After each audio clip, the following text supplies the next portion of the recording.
back to the OHIO podcast, everybody. And I am now joined by my special guest, Mike Strauch from out in Oregon country, Duck country, representing the Buckeyes out west. Mike, welcome to the OHIO podcast. Hey, good to be here, Eric.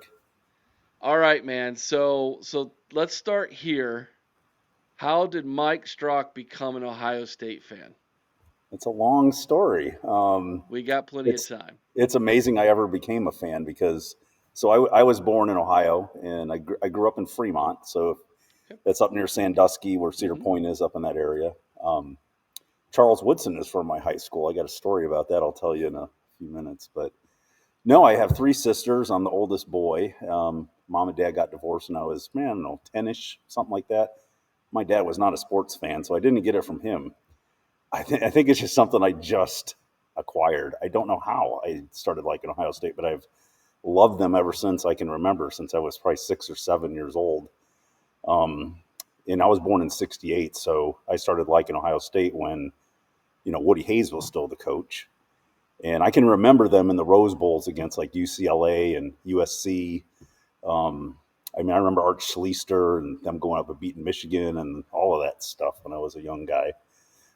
And back in the '70s, you didn't have all this fancy TV and internet and all this other stuff. So the only way that I could watch Ohio State at that time was I would have to watch like a rebroadcast of the games late in the evening. I can't, it was like after the news or something like that. And my mom would let me stay up on Saturday nights and I would watch the rebroadcast of the Buckeyes games when I was 7, 8, 9 years old. That's how I used to watch the Ohio State games.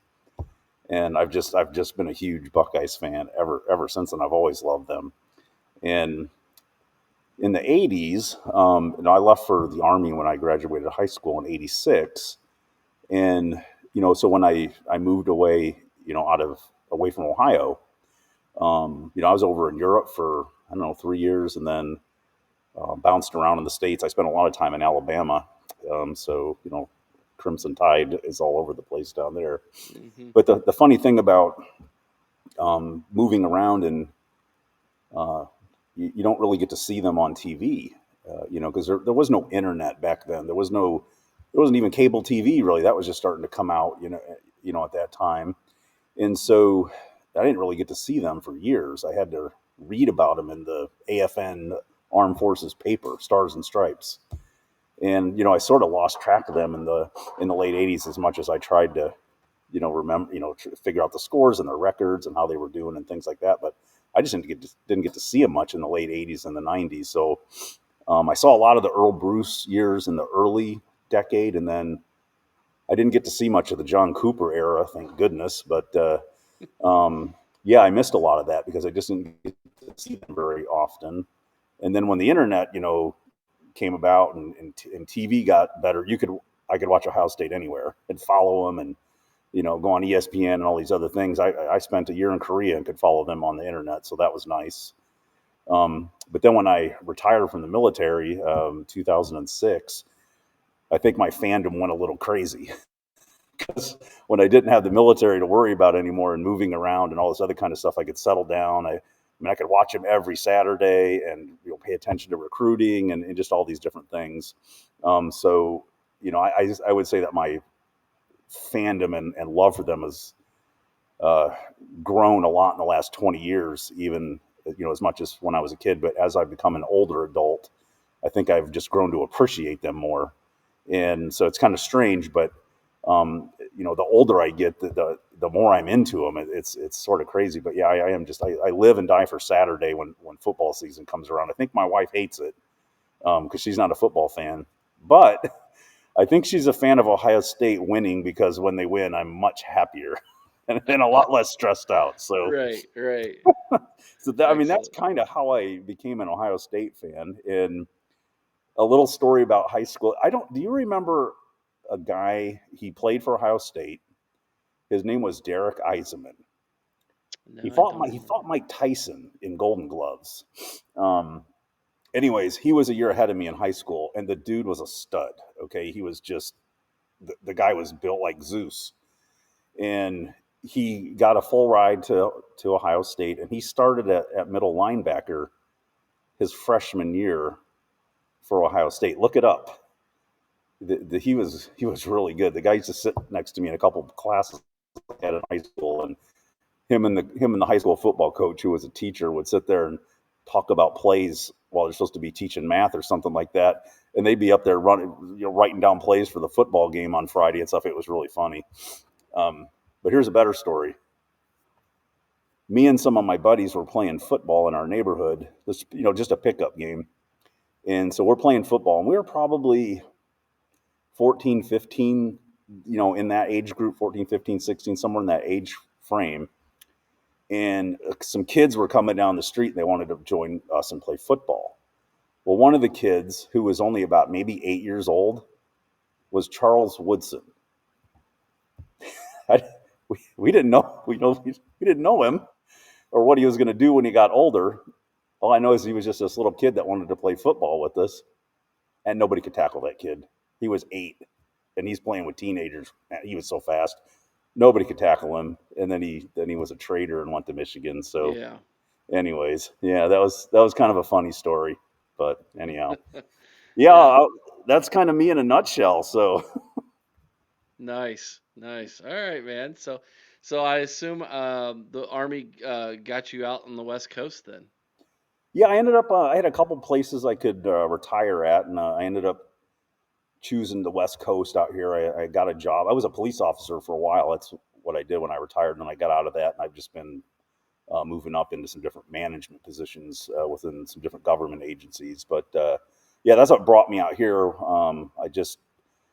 I was either going to move to Florida, Oregon, or Missouri because I could have got a job with the. I was an MP when I was in the Army in the MP schools in Missouri, and they offered me a job too, but it just didn't pay much. I didn't like Missouri either. It's kind of not the best place to live, in my opinion. So I ended up coming out here. It's very different, very beautiful out here, but you know, I don't know what your politics are, but if you're not a lefty, it's not a great place to live.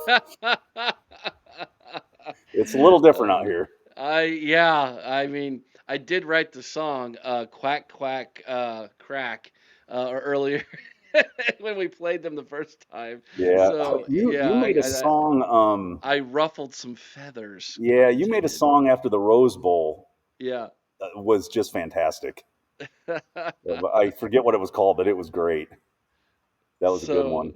yeah, we enjoy poking fun at the Ducks fans, man. So Yeah. What's um, funny is Eric. I never even knew podcasts existed until this year. really, I had never seen a podcast in my life. I was looking. I don't even know what I was doing one night. It was after the Penn State game, and I don't know. I was looking for some music actually, and somehow something popped up for Ohio State. So I started clicking on them, and then all these podcasts started popping up. So I was watching all these different podcasts, and I stumbled upon yours, and I just ended up loving your podcast of oh, all thanks, these man. different Ohio podcasts. I just like yours. I like the way you do things. So yeah, Thank that's you. how I just started getting into these things this year. So we're celebrating our 6th year this month, and we started out as audio only. When we moved to YouTube, that opened us up to a much more broader audience, which we've been on YouTube for 2 years now, a little over 2 years, and I love it. It's an addiction to me. I ain't gonna lie. My wife will say I've spent way too much time and money on this thing, but it's my way of expressing my fandom, right? Yeah, So yeah, I'm going to talk about Ohio State 24/7. I'm going to do it anyways.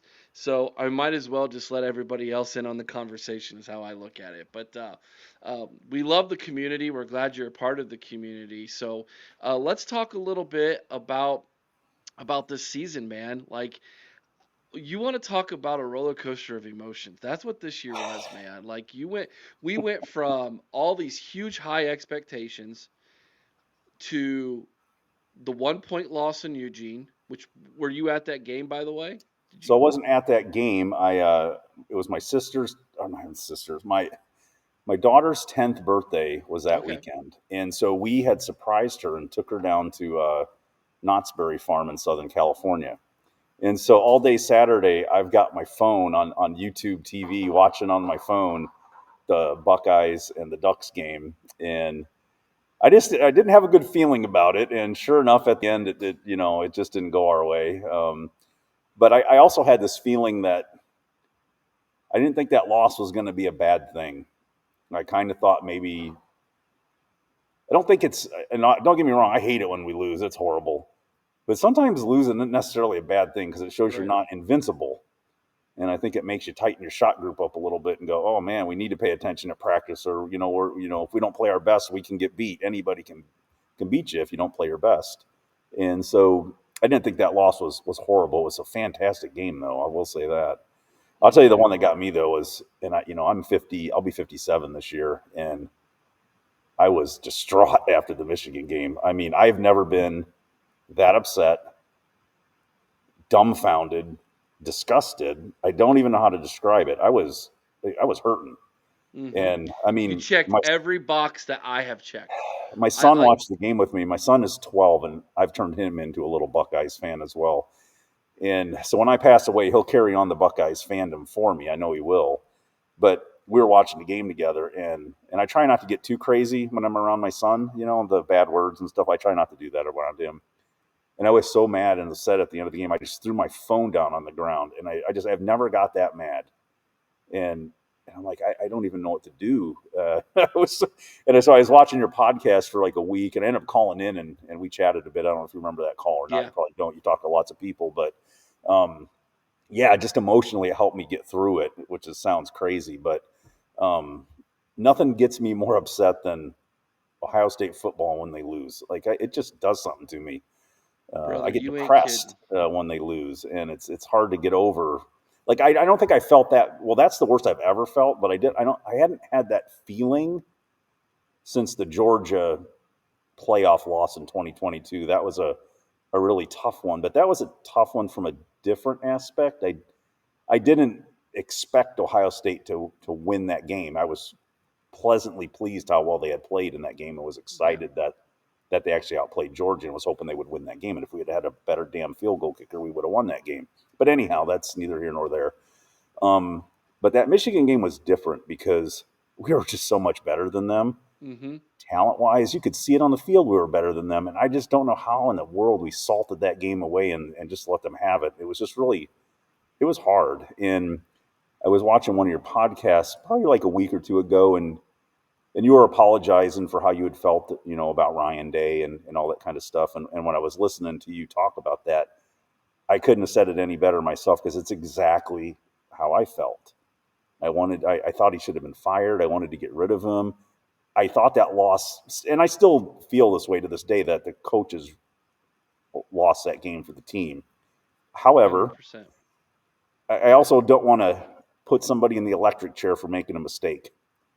And he's atoned for his mistake, and he learned from his mistake. So I will give him credit. Everybody can, if you, it's okay to make mistakes. Just please don't keep making them again and again and again. Right. So he proved that he learned something. I think him and the whole coaching staff must have learned something because it just didn't look like the same team the next 4 games. Because No, that was fantastic what happened after that.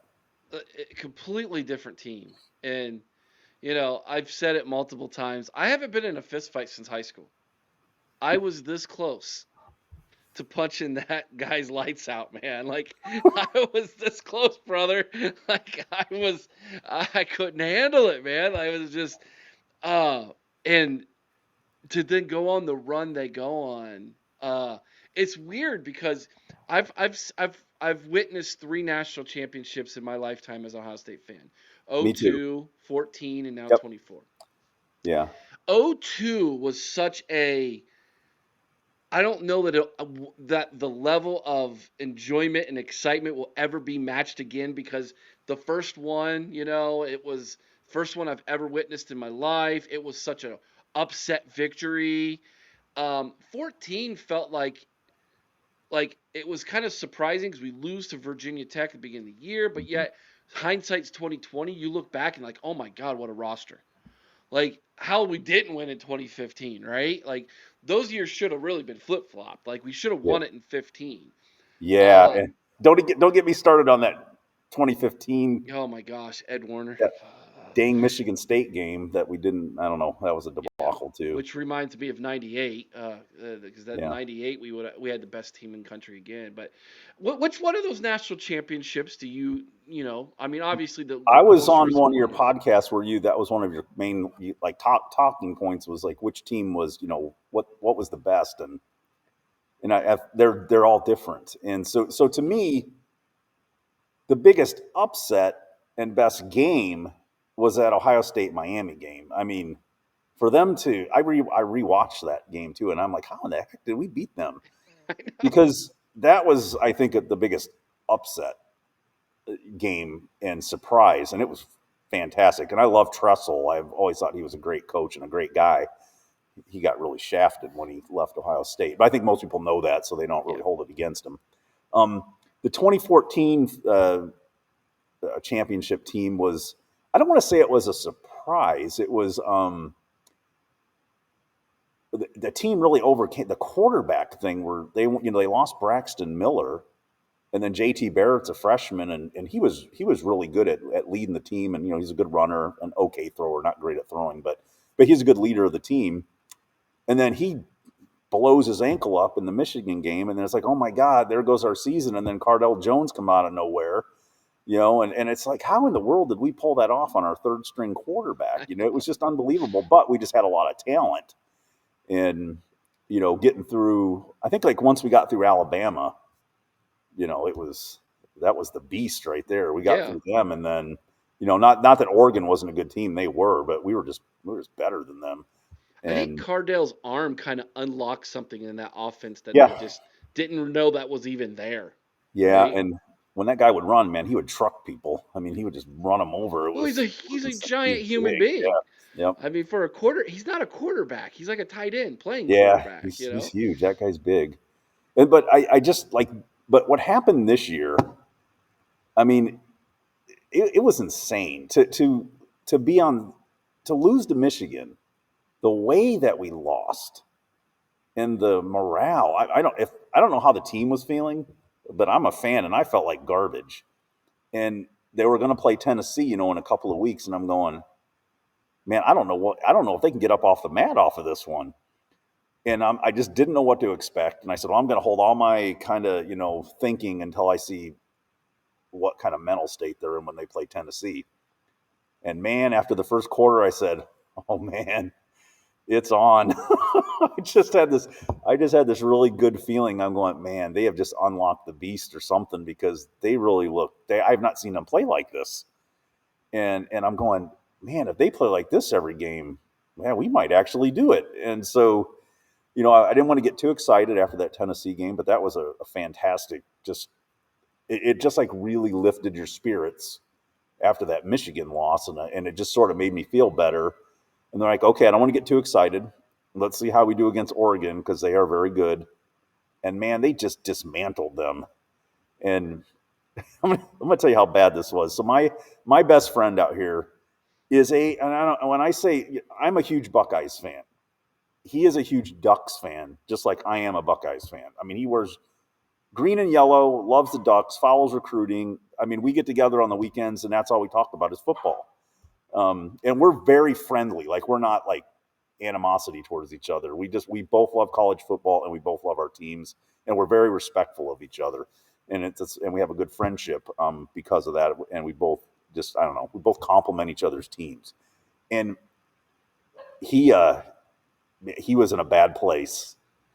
He was where we were after Yes, yeah. exactly. He was where I was after Ohio State lost to Michigan. Yeah. He sent me a text message because I sent him a link to your song about Buck the Ducks, and I didn't do it to be mean. I kind of did it to be funny. And he sent me a long text message, and he just basically said, "I'm in a horrible place right now. Please leave me alone. I can't talk about the game. Maybe we'll chat in about 2 weeks," or something like that. And like, he went into, I don't know. I think he went on a retreat somewhere for 2 weeks and didn't come out of a room or something. I don't know, but he was really upset, very upset. And I'm like, hey man, I know how you feel. Yeah. Yeah. Yeah, anyway, so that was, but so the Texas game, The Rose Bowl was different because I was watching it at home. I had your guys' live party playing on my computer, but we were watching the game too, so that was kind of fun. And now the Texas game was different because my son's 12th birthday was that night, that Friday night of the Cotton Bowl. And I didn't know that at the time when we scheduled his birthday party 4 months ago that the Cotton Right. Bowl is gonna, I didn't know any of that. So, anyways, so we're at a laser tag place while my son's having his friends and having a party, and my Oregon Duck friend is there too with his kids, and I'm going. I go, can you just? I go, tell me the score. Tell me the score. I wasn't watching it on my phone. I wanted to watch it when I got home. And he goes, you really want to know? I said, yeah, just tell me. He goes, 7-0 Buckeyes. I go, okay, all right, all right. So I was feeling good. Then about an hour later, I go, what's the score? He goes, oh, it's still 7-0. I go, ooh, okay, And then I got home, and I knew the score was like 14-14 or something. I was really getting worried. So I sat down. I had recorded it, so I'm zipping through, the first and second quarter, speeding through it, getting up to like the third quarter. I'm right at the end of the third quarter. I think it's 14-14, and Ohio State's on their drive where they're going to score their touchdown. And all of a sudden, my phone starts just blowing up. All my sisters are Buckeyes fans too. They live in different states, but my phone starts blowing up, and it's my sister sending me messages about 28-14 and Captain Jack Sawyer and all this crazy stuff. And I'm going, what the heck happened? Because I hadn't seen it yet. And about 10 minutes later, I'm just speeding through the game, and we get to that point to where Texas is down on the goal line, and I watch those 4 plays. And then that fourth down play, I'm going, oh my God, we're going to win the national championship. I knew it then. When that play happened, I say, oh my God, we're going to win the national championship. I just couldn't believe it. I was ecstatic. Yeah, it's a top 5 play in school history. Oh, I don't think there's. absolutely. Yeah, you got Holy Buckeye, you got Maurice Claret's strip. Yeah, That that was a good one. that one's there, dude. Like Mhm. he's going to go down in Buckeye lore. And I don't know how you felt, but I mean, I think 14 was the same way. You alluded to it with after beating Bama. The national Oh, championship is almost kind of anticlimactic after yeah. that. You Zeke's know, run, that 85-yard run. 85 yards through the heart of the South, absolutely. Uh, yeah, that's another good one, right? Yeah. Oh, I remember right where I was at when that run happened. I was watching that. I was watching it. I was in bed watching it, and when Zeke got that ball and busted through the line and started running, and I went crazy. I jumped out of bed. I'm going, oh my God, we're gonna win. Yeah. We're gonna beat Alabama. Oh man, that's like slaying a dragon. Yeah, it was, and Texas, as far as the story to the playoffs, Texas was kind of like the SEC's last hope. You Texas is know, good. yeah, they're good. And what's crazy about it is we start the season off with them this year. So, Yeah, I mean, I right don't know back how at that's it. gonna go, but we'll see. Yeah, I mean, all the expectations are off, man. I mean, are there going to be expectations? Sure, but like we talked about the other night, like once you win one, you got some grace period, man. You got you're replacing 8 starters on defense. You've got you've got a new starting quarterback. Your entire running back room has been turned over. Um, there, I mean, it's one of those things where stay competitive, dude. Just Yeah, give yourself a chance at the end of the game. You're at home. You never know. So that's the way I'm yeah. kind of looking at it. But yeah, so I love walking through the season with people because I love to get their like what they're gonna remember from that. But so who outside of the team up north and Oregon because you live in Ducks country, what team do you hate the most? What team do you love to Oh hate? man. Because those two are obvious for you, but Well, I don't actually. I actually don't hate Oregon. oh okay. I actually like Oregon. I root for them when they're not playing the Buckeyes. I've lived here for so long, and I don't know. I kind of pull for them, but not playing Ohio State. Um, I like their program, and I've been to a few of their games. It's pretty exciting to go to Eugene to watch a game there. But no, I don't. I don't hate. I don't hate the Ducks because they've never won. They've never done anything to my team really. Okay, they beat us a couple of times, but we beat them when it counted. So Mm-hmm. I don't really care about that. But Michigan, I absolutely can't stand Michigan. I get nervous the whole week. The whole Michigan week. I know it's coming. I know Saturday's coming. I'm going, God, are we going to win this year? And all this kind of stuff. I don't know. I'm not afraid to call them Michigan, though. I know a lot of people are, oh, that team up north, and they won't say the name Michigan. I don't get effing Michigan. I hate them. So, but you know what, though? I don't know. I think I'm kind of a weird Michigan hater. I don't despise the team where I'm like unsportsmanlike. I have a respect for their program. I know they're a good program and a good team. I think I just hate them because it's been bred into you Oh yeah, it's to in your hate DNA. Michigan, and so I do. I don't like them. So it feels great to beat them, and it feels horrible to lose to them. It's just it's a year of even though we won the national championship this year, it's still a little stingy to have lost to Michigan, but I'll take the national championship win over the. If you told me, would you rather beat Michigan this year and lost in the first round of the playoffs, or lost to Michigan and won the national championship? I'm going to take the national championship every day of Right. the year. Right. Every Well, day of the year. I was thinking about this, and here's I the hate analogy. Alabama. I think that's the Oh, team. okay. Yeah, and that's kind of shifted to Georgia now a little bit. I don't like either one of Yeah. them. Yeah. They both represent the South up here. So, Yeah, well, um, I lived in Alabama for 6 years, so I had to put yeah. up with that. Yeah. Yeah. Yeah. Well, I was down in Florida, and I was talking to a fella from Alabama, and I mentioned I was a Buckeye fan, and the conversation was ended there. He just didn't want to talk to me. really, Oh yeah. that's Yeah. interesting. That's But I kind of equate to what happened this year. Like, okay, you have your there's a massive hurricane. You lose your house, but you get $1 million, and so you're like for your home. So you're a millionaire. It's like awesome. I'm a millionaire, but I lost my house. It still hurts. You know what I mean? It's like yeah, that's kind of how it feels to me. It's like, guess yeah, what? I had a home. I wasn't a millionaire, but now I'm a millionaire. But I lost my home. yeah, That's kind of how it feels. It's just a weird. It's a weird dichotomy that we have to yeah. that we're experiencing now as Buckeye fans because it hasn't ever happened before. Um, who's your favorite Buckeye and why? Oh my gosh, that is so hard to answer. Let me really think about this one. This is tough, man. This is really because there's recency bias, of Sure. right now, and then there's all going through the years. Um, Gosh, I hate to Give me a say just give one. me a couple then, because So you did a thing last month on Will Howard, hmm and I know that guy didn't come here as a freshman, and I know he was only here for 1 year. I don't think I've ever seen a player embrace being a Buckeye as much as that guy did. He loved it, and it showed. hmm And I thought it was authentic. And I thought his leadership and just him leading the team, it was pretty amazing and fantastic. Um, so I kind of look at it from leadership standpoint. I think Will Howard was a great Buckeye, even though he only did it for a year. You know who I bet a lot of people may not think about this. I thought he was a really good leader and a damn good Buckeye.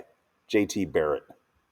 I hmm really like JT Barrett as a quarterback. I just thought that guy was a really tough competitor, and he started as a freshman, and he won a lot of games for us with those legs of his. And yeah, I really liked him. Running back, why say I'm looking at defense and quarterbacks and all that kind of stuff. I'm gonna totally miss this guy. I loved Travion Henderson. I just love that guy. I'm gonna really miss him. I just love the way he ran, how fast he was. He could break away at any moment. I mean, it was incredible the speed he had. And another running back that I really liked was J.K. Dobbins. So those are some really good Buckeyes that just stick out in my head. Just really like those guys. And the Bosa brothers. I mean, who can forget them on the defensive side? Um, yeah, God, we've had so many good players. That is so tough. That is really a tough thing. Um, I like Chase Young. I thought he was a cool player. Funny thing about Chase Young is, I've been around a lot of the players. Yeah, Chase Young is physically was the most intimidating player I've ever yeah, met. That includes Orlando Pace, by the way. yeah. Oh God, Orlando Pace was awesome. Like Chase Young was just he was cut from a different cloth Yeah, physically. I I'm telling you. remember when I was watching a game. It was probably the first or second game of one of these seasons. I can't remember the year, but they sent Chase Young out onto the field. He was a freshman, and he goes running out in the field. It's probably in garbage time, right? Because I don't think he started as a freshman, but they sent him out, towards the end of the game, and he goes bouncing out there, and the hairs, out on his helmet. I'm looking at the dude, and I'm going, "Who's this number two guy?" Because he looks really good. Hmm. And he's just, I mean, he was just getting after the quarterback, and I'm going, "Why is this guy not out on the field starting?" And they're like, "Oh, that's that freshman Chase Young," and I'm like, "Wow." I don't know. It's true. Oh, I know another guy that I really liked, AJ Hawk. I Oh thought yeah, he was a one of my fantastic favorites. linebacker. I really Hmm. liked AJ Hawk. I thought he was great. I don't know, Eric. That is an impossible question to It answer. is. It's why I like to ask it. Yeah. No, it's like just Chase Young was just the most intimidating looking physical being specimen I've ever seen in my life. Hmm. Um, but you know, and on the flip side of that, I know Archie Griffin. I've met Archie Griffin. I've Oh been with yeah. Archie, I mean, and to stand next to Archie and you look down at him and you're like, this guy's a two-time winning Heisman Trophy. Like he's fit. Like yeah, he's built still. I mean, he's for as old as he is, he's in great hmm shape. But he was not a big guy. Kind of similar to J.K. Dobbins. They're yeah, not big people, but I think and that equates well to their running style. They were both yeah, very low center of gravity, hard to bring down, bowling ball type of yep, guys, yeah, shifty people. But yeah, but Chase Young, dude, just I yeah. mean that was I'm like wow, that guy is Yeah. different. Eddie Um, George, Eddie George. I can't forget about yeah, Eddie George. Eddie George was really good. yeah. Speaking of Eddie George, he's back in Ohio, head coach at Bowling Green now. Oh wow, I Oh, did you not didn't hear know about that. that? Yeah, yeah, yeah. So Huh, okay, Eddie George yeah, got the good Bowling for him. Green job. He's the new head coach at Bowling Green, so he's came back to Ohio. So Nice. yeah, Bowling Green was not too far away from where I grew up. yeah, exactly. Yeah, exactly. Yeah. My mom went to So, school there. so talk to me a little bit about some of your favorite games you mentioned the '02 national championship, but maybe a game that sticks out in your mind that kind of no one would really think about possibly something maybe one you went to or one you watched, So I mean, I mean, the you get into, I mean, the playoffs and the national championship. I think those almost go without saying. right? Obviously, I mean, that Texas game this year was incredible, but I think that's a lot of people are going to think about those. There was a game that honestly, I don't know how we came back and won it. We probably should have lost, but when I forget which year it was, but we beat Penn State in Columbus. JT Barrett was the quarterback, and we were down like, I don't know, like two touchdowns or something like that in the fourth Yes, quarter. yeah, I was at that game. And he Yeah, brought us back, and I think we got like a 2 point conversion or so. I don't even remember. We ended up winning like 39-38 or something like that. It was crazy. And that was it, Saquon Barkley was it was playing for them. 2018. It was Oh, 2018. that Yep. was a great game. And then the very next week we go to Iowa City and lay a stinker against the Hawkeyes, man. Yeah, Yep. exactly. Yeah, that It was. was 2018. That game was amazing. I had never heard the stadium as loud as we got on defense in the fourth quarter in that game. Though Yeah, we had all the momentum in that quarter. It was incredible.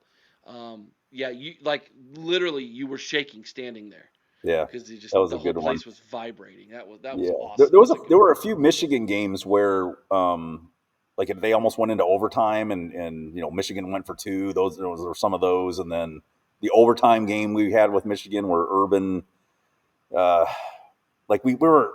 There's still an argument about whether or not I can't remember who it was. It might have been JT Bear. I don't remember, but so, didn't get the first down and all Yeah, it that was stuff. JT. Yeah, yeah. They Yeah, said and he then was the next short. play we got Curtis a Samuel. touchdown. Yeah, Yep, Curtis Samuel. Yep, yeah, that was a that's really a good good one. game. Yeah, it Yeah, is. God, there's been a lot of them over the. the Rose Bowl against Utah a few years ago was pretty fun. Not defensively, that's for sure. No, Holy I mean it's crap! it's the Rose Bowl. It didn't really mean anything, but that was a fun game. Oh, it was a That was an interesting blast. game. That was the Jackson Smith and the Jigba Coming out party. record-setting game. Yeah, and Yeah. Marvin Harrison Jr.'s first start. Mm-hmm. His as a Yeah. freshman was that game. Yeah, that was a good one. That was Well, the I'll Rose tell you, I Bowl's. think Jeremiah Smith has a chance to become one of the best Buckeyes if quarterback can get him the ball. Well, and I think that's the plan. It's one of the reasons why I am in the camp that Julian Sane is going to be the starter. Um, I think he know. I think they know that he can deliver the football to the weapons. I mean, we got plenty of them at the Yeah, receiver position. So, and you know, I really hope that this team this season takes the approach that we did in the playoffs. We kind of open the running game via the pass. You know, mm, I think that's where the strength of this football team lies, yeah, as opposed to running our head into the wall by trying to run the ball up the middle. Although the offensive line up the middle this year should be yeah, stronger than what we've had in the past. But yeah. But yeah, man, if you got the Lamborghinis, you might as well use them. right? It's like yeah, like don't sit those things in the garage too long, Hmm. man. You know, Yeah. then they won't start. Get them out there and Yeah, trust me. run those The other weapons. teams are happy when you're not running the Lamborghini out. They don't, they're happy when you're not doing that. Yeah, no kidding, no kidding. Hmm. What do you think of Ryan Day? I defended him all the years up until this year, kind of similar to your take. Um, I I wasn't sure about him until we won this national championship, and the Michigan thing was an extreme low. But then winning the national championship is the highest of highs. And I don't know that everything I've heard about Ryan Day. And look, I don't know the guy personally. I just know what I hear and what I see. And everything I've heard about him is that he's a good person.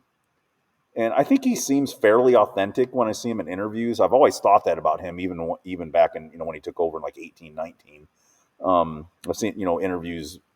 Like I think one of the first interviews I ever saw him in where I was like, oh, this guy seems all right. Was when we lost to Clemson in that playoff game, which don't even get me started on that one with the damn referees. But um, yeah, I thought he seemed okay, and I wanted to see how he did. I wanted him to get out of the shadow of Urban Meyer and sort of see how he is when he becomes his own kind of coach, his own person, that kind of stuff. And I feel like our recruiting, it sure as heck hasn't gotten worse since Ryan Day's been the coach. And I'm glad he gave up play calling because I think he could at least he's seen that and could go, okay, that's a blind spot for me. I need to give that up and focus on managing the game. I'll be honest with you, other than that, if you could just erase that Michigan thing, I would say that I think Ryan Day's a pretty good coach.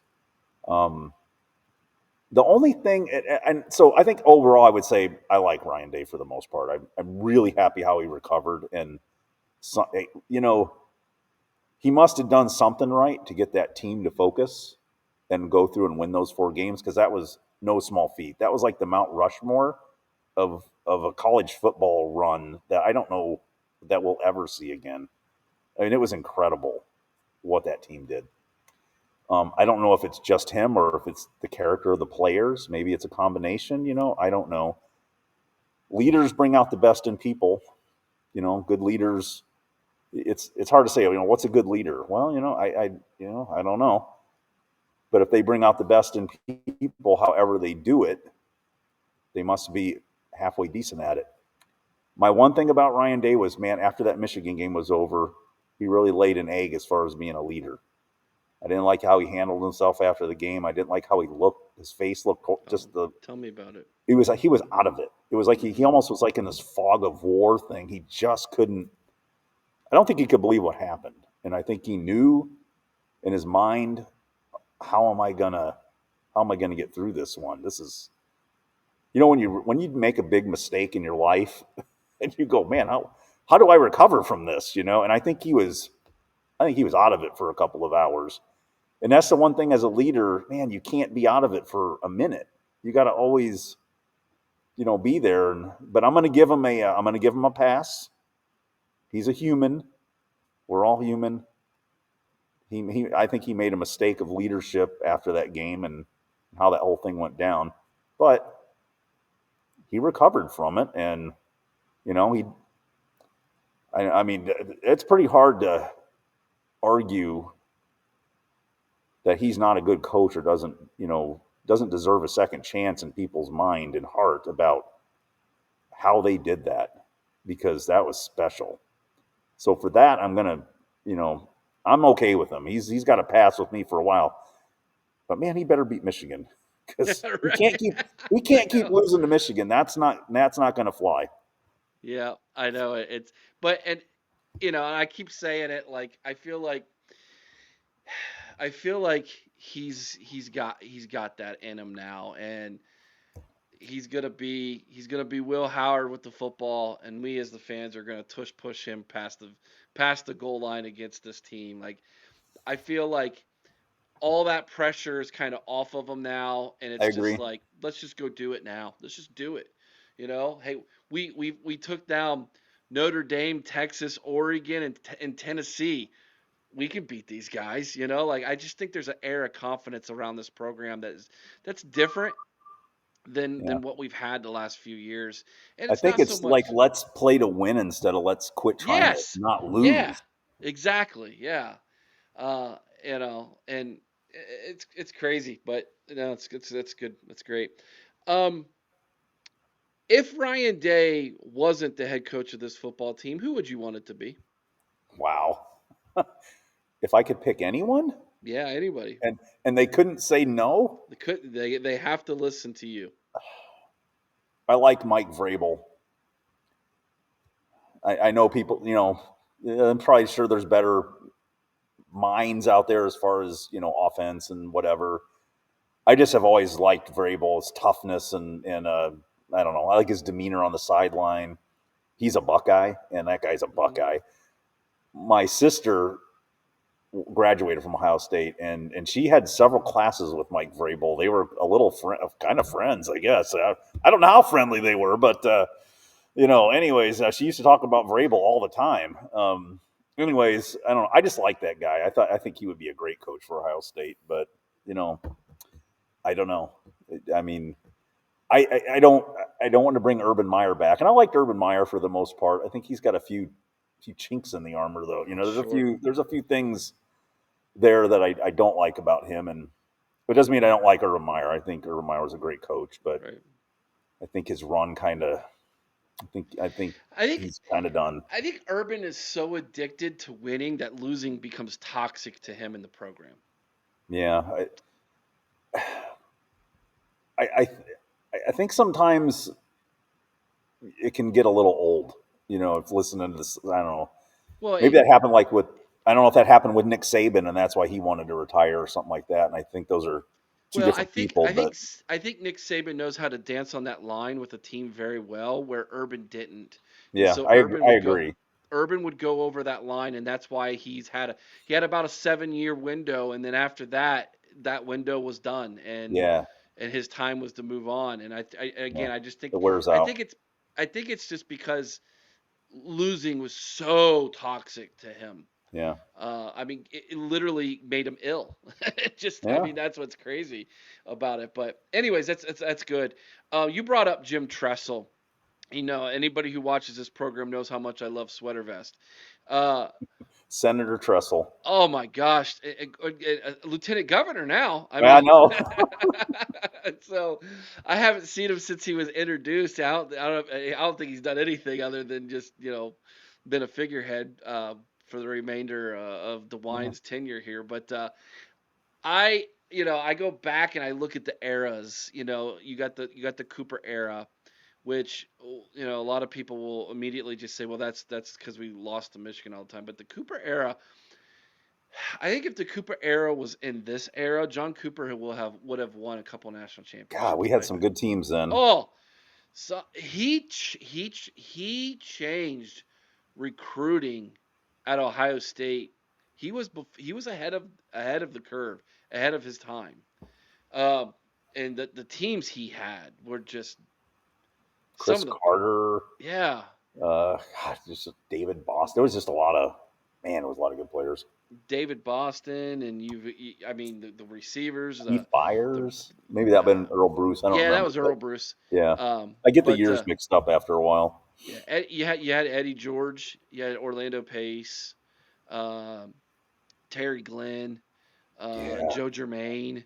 And I'm just talking all the offensive guys. You go to flip over the defensive side, some of the best defensive backs that ever played at Ohio State during that era. Andy Katzenmoyer at yeah, linebacker, right? We talked about Chase Young. Andy Katzenmoyer was the linebacker, was the Chase Young of linebackers at yeah. that He was time very good. period. But you look at the eras. You got the Tressel era. You've got the Urban era. You've got the Cooper era, the Bruce era. Hmm. Obviously, the Woody Hayes era. It's never going to be matched. We all understand that. But what does Ryan Day have to do to raise himself above Urban Meyer, Jim Tressel? I think what he needs to do is he needs to consistently beat Michigan.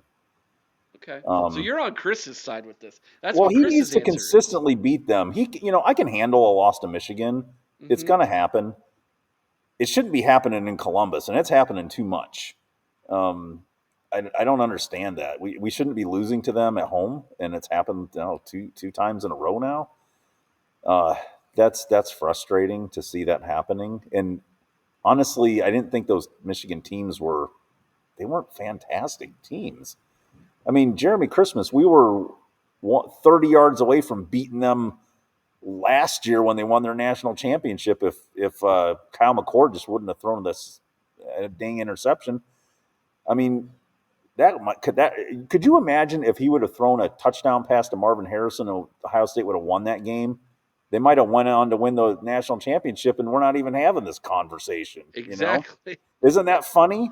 Yeah. How like one drive 30 yards away and it totally flips the narrative of how you think about somebody. He needs to beat Michigan more consistently. He doesn't need to beat them every year, but if you go a 6 or 7 year stretch, he better be beating them 4 or 5 times. If you go up to Michigan one year and they have a hot team and you're kind of down and they beat you up there, it's going to happen. But I don't feel like Ohio State and Michigan are even anymore. For years they were. And I just feel like in the last 10, maybe 15 years, our teams, they're just better than Michigan. But sometimes we don't play like it. And so what does that boil? I don't know. That has to be coaching at Hmm. some level. So he has to be more consistent and beat Michigan, I think. And I think just I think sometimes he can be a little too conservative. Yeah. Um, so boy, he sure wasn't in the playoffs though. No. But, I just like to see more opening up the throttle a bit during games and stuff. I just feel like sometimes we're not going after it. I don't know. We got receivers that are the best in the country. Throw the ball deep. Yeah. Open up the field. The run game will open up if you do that. And I don't feel like they do that enough sometimes. But I don't know. I just think it's more consistency with beating Michigan. I really do. It's a good answer. Yeah, Chris would approve of that answer. I promise you. Uh, uh, before I ask you my famous last question, is there anything else you would like to talk about or bring up in discussion? Uh, I just want to thank you for helping me out a few months ago after that Michigan law. I'm serious. You think I'm joking, man? The watching your podcast for a couple of weeks and just watching everybody talk about it, it didn't make me feel like I'm alone, like I'm some kind of a nut the way I feel in my head, and to see, and there's nobody around here who feels like that. So to be around people that feel the same way I do, that really helped me out a lot. It was just good therapy for getting better. Just feeling better that you're not the only person that feels like this. You're not the only person that has this kind of passion and all these different things. So just having your podcast available has been very helpful. Oh man, I appreciate that, man. That means a lot. It's good to know that what we're doing isn't just we're not just throwing words out into the void. It actually is finding a lodging place with people. That's good to know. What does it mean to Mike to be a Buckeye? I think it's rooting for a program that, at least for me, for 50 years has always been a winner. Most, I mean, I can't remember very many years where Ohio State had a losing season since I've been alive. And so rooting, it's easy to root for a winning team. Um, but also, I feel like Ohio State runs a pretty respectable program. They're not in the news a lot for crazy stuff. Yeah, it happens. It's going to happen anywhere, but it's not a lot. And you got to imagine the players for the Buckeyes are probably in the spotlight a lot. People know who they are, Sure. and it seems like the program's always doing what they're supposed to be doing, following the rules and being a respectable program and doing things the right way and all these different things. We've had consistent coaches. We haven't had a coach every couple of years and all this other kind of stuff. I just feel like we're always relevant, and it makes me feel proud to wear Ohio State gear when I go traveling or something like that. I'll be walking through the airport and people are like, "Oh, H." I'm like, "Oh," and you run it into it everywhere. I was on the Big Island of Hawaii flying back the day of the Notre Dame national championship game, and I made my son wear some Ohio State gear, and I had mine on. And we're in the airport waiting, and there are like 6 people around that have Ohio State gear on. Nobody had any Notre Dame gear on, and I'm going, man, we really are. This fan base is everywhere. Everywhere. We are literally everywhere. It's amazing to me. The little state of Ohio just has all these fans everywhere, and I think it's just because we've just been so consistent over the years. That's what makes me proud to be, an Ohio State fan. I'm from Ohio. I grew up there. I don't live there anymore. My mom still lives there, but um, just our pro teams were never always really that good or consistent. It's hard to root for them sometimes. So having this fantastic college program, it just gives you something to root for. It's not fun rooting for a team that loses all the time. It's hard, and when your team is winning all the time, that feels good. It feels good. I don't get tired of the winning. I don't. I understand why people don't like Ohio State sometimes. It's why we don't like Alabama or Georgia or Mm-hmm. these other teams, because they win all the time, and you want to see other people win. And like, yeah, unless you're the team winning all the time, then you love it. So I don't know. I just love the consistency and just the professionalism and I don't know, it's just the brand of Ohio State. I mean, it's cool. I love watching what's his name, Gus, the Gus Fox, Johnson. Yeah. Gus Johnson. Man, he loves Ohio State. It's hilarious. And if he doesn't love Ohio State, he fakes it very He's well. from Michigan. I did not know that. Yes. That's So funny. I think he is a Michigan fan, Yeah, that's okay. but I think he's incredibly professional. Now some people can't stand him, but I I think he's I hilarious. I think he's one of the better play-by-play guys in college Yeah, football. Um, I think the Fox crew, them. I think Fox has got the best yeah. crew Who's his in them. partner? Joe Klatt. Joel. I don't know if everybody likes him or not. I personally, I think he is. I like I him, think but he's I fantastic. I I think know he we're in the minority on that, but I know. I think he is dead on everything that guy says. I mean, he doesn't miss a lot on his evaluations of teams. You may not like it if you're not getting you know smoke blown up you, but I think he's always pretty dead on with his assessments of teams. I think he's pretty fair, and I mean, man, he he was calling it out in the Michigan game. He's like, they got to start throwing the ball. They got to spread. I'm like, yes, that's exactly what I'm saying. And I don't know. I like Klatt. I think he's pretty good, personally. I don't know, but I like him and Gus Johnson in games. It's fun to watch those yeah, two. They I do. They call good games. I agree, man. I agree. Um, Army or Navy? You didn't tell me what armed Oh, forces I'm you were. retired from the Army. So are you also an Army fan? I mean, I'll root for them against Navy in football. Yeah, it's that's like a you have to, don't you? Yeah, that's a given. Yeah, I don't know. I did. I mean, geez, I did. I've been retired. This year will be. I've been retired almost as long as I was active duty. Wow. I Okay. mean, yeah, I left for the army when I joined when I was 17. I left right when I turned 18, and then I retired when I was 38 years old. So yeah, been out for a long time now. Well, I appreciate your service, my man. Appreciate you joining us. Appreciate the positive feedback you given the podcast, man. We really do appreciate that. Thank you for holding down the fort out there in Oregon. It's good to know that there's a few Buckeyes even out there on the West Coast, out there in Duck Country, man. Flying their scarlet and gray, brother. Uh, Thanks you so much. I appreciate this, Mike. It's been a great interview, by the way. I'll have to have you back on, man. Awesome. Keep up the great work, Eric. You're awesome. Appreciate you, man. So, everybody be kind to one another. I owe someone's OH. Sing Carmen High with all your heart. Mike, you know what to do. OH! I owe.